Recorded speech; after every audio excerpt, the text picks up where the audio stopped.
Kris, aku udah berani menceritakan tentang Tuhan Yesus kepada kakek dan nenekku loh. Deg-degan sih, tapi ternyata tidak semenakutkan yang kubayangkan. Ternyata mereka mau loh mendengarkan berita Injil. Wah, pasti itu karena Tuhan menolong aku. Benar.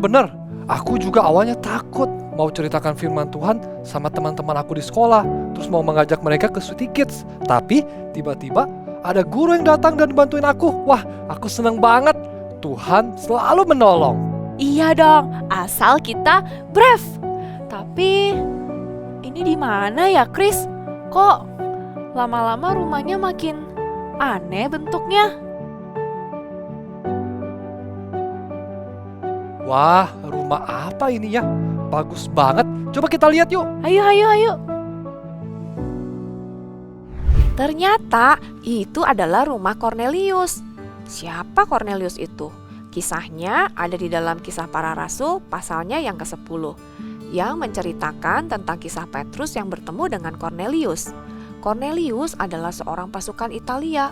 Walaupun Kornelius bekerja sebagai pasukan Italia, ia adalah orang yang takut akan Tuhan dan rajin berdoa kepada Allah. Seluruh anggota keluarganya juga adalah orang-orang yang takut akan Tuhan.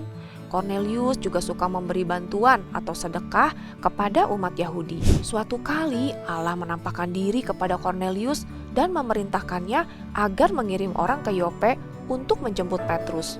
Tapi saat itu Petrus belum tahu jika dirinya akan bertemu dengan Kornelius. Besoknya Allah menampakkan diri juga kepada Petrus. Allah berkata kepada Petrus, "Apa yang dinyatakan halal oleh Allah, tidak boleh engkau nyatakan haram."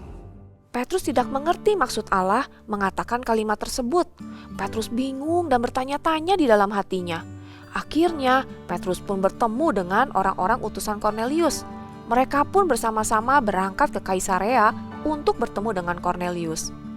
Sesampainya di Kaisarea, Kornelius segera menyambut Petrus dengan tersungkur. Lalu Petrus berkata, "Bangunlah, aku hanya manusia biasa.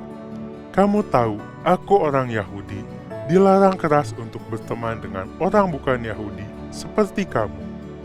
Tapi Allah telah menunjukkan bahwa aku tidak boleh menyebut orang najis atau tidak tahir." Kemudian Petrus bertanya mengapa Kornelius memanggil Petrus untuk bertemu dengannya. Kornelius pun menceritakan bahwa Allah menjumpai dirinya dan Allah mengatakan bahwa doanya telah didengar dan bantuan yang Kornelius lakukan telah dilihat oleh Allah.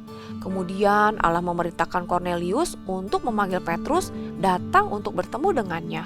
Waktu Petrus mendengar apa yang disampaikan oleh Kornelius, Petrus berkata, "Sesungguhnya aku telah mengerti bahwa Allah tidak membedakan orang." Petrus mengerti bahwa Allah ingin Petrus tidak membeda-bedakan orang. Walaupun Petrus adalah orang Yahudi dan Kornelius adalah orang non-Yahudi, tetapi Allah ingin Petrus bergaul dengannya. Allah mau Petrus berteman dan bergaul dengan siapa saja tanpa memandang perbedaan latar belakang. Jadi saat itu Petrus bukan hanya berteman dengan Kornelius, tetapi Petrus juga memberitakan tentang kabar baik atau Injil kepada semua orang di dalam rumah Kornelius. Mereka mendengarkan kisah Tuhan Yesus yang rela mati di atas kayu salib untuk menanggung hukuman atas dosa-dosa manusia, agar setiap orang yang percaya kepada Yesus bisa diselamatkan dan memperoleh hidup yang kekal. Setelah orang-orang itu mendengar kabar baik yang Petrus sampaikan, Roh Kudus pun turun pada setiap mereka. Roh Kudus membuat mereka memuliakan nama Allah dan akhirnya mereka dibaptiskan dalam nama Yesus Kristus. Petrus dengan taat mengikuti perintah yang Allah berikan, yaitu tidak membeda-bedakan siapapun. Petrus yang adalah orang Yahudi tetap berteman dan bergaul dengan orang non-Yahudi.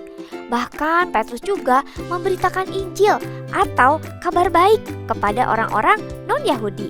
Sebagai anak Tuhan, Petrus siap waktu Allah memerintahkannya, karena ia tahu Allah pasti menolongnya. Perintah yang Allah berikan kepada Petrus berlaku juga untuk kita. Allah juga ingin kita tidak membeda-bedakan satu sama lain. Mungkin kita punya teman yang berbeda warna kulitnya, berbeda rambutnya, berbeda suku dan budaya, dan perbedaan-perbedaan lainnya. Tetapi Allah ingin kita tetap berteman dan bergaul dengan mereka. Allah mau kita tetap mengasihi setiap mereka. Apa yang bisa kamu lakukan untuk menunjukkan kasihmu kepada mereka? Mengasihi orang lain bukan hanya dengan berbuat baik kepada mereka.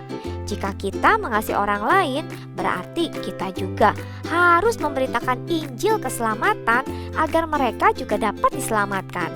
Jadi, selain kita menyampaikan kabar baik tentang Yesus kepada papa, mama, dan anggota keluarga yang lain, kita juga harus siap memberitakan kabar baik itu kepada orang-orang yang kita anggap berbeda. Are you ready?